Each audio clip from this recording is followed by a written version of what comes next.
have to remember that justice is an art. It's not always a straight line, and sometimes it feels like you're not making any progress, but in the long run, these stories that we're releasing do have an impact. This lawsuit is a direct result of the investigation conducted by Project Veritas in November of 2023 that uncovered an agent of a Planned Parenthood clinic in Kansas City is committed to concealing the fact that a 13-year-old who cannot legally consent to sexual conduct has experienced sexual abuse. This should disgust anyone concerned about the health and safety of women and children in the state of Missouri. The thing I want people to know the most about the important work that Project Veritas does, and the undercover journalists like myself, is that we're doing this for the people.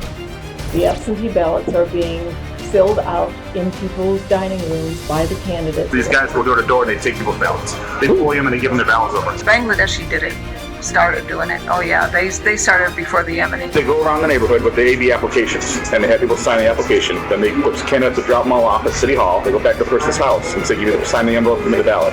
They're harvesting. Those of us who do undercover journalism, most of us remain undercover for a reason. We don't want glory. We don't want fame.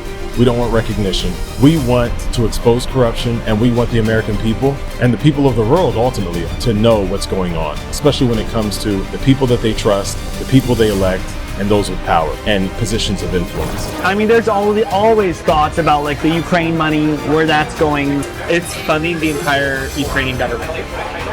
And like half of their electrical grid that Russia keeps blowing up faster. It's truly a disaster, and we're throwing so much money at it. I wish people knew that we're letting in criminals daily. I do think it was a purposeful, coordinated attack into PR to get the shot in every arm.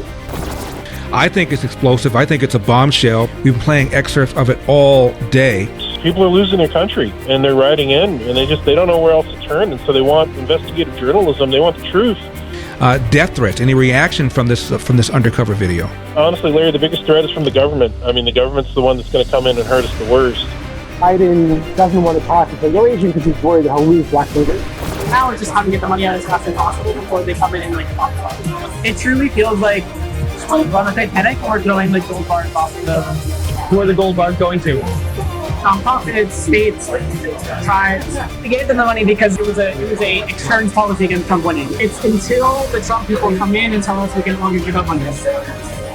That's why investigative journalism is so important, to give policymakers the necessary information upon which to set policy, and to give law enforcement agencies the necessary information to hold wrongdoers accountable. The mainstream media, the legacy media is dead. You got to be thrilled at the role that Project Veritas has played. You guys are warriors, you're truth seekers,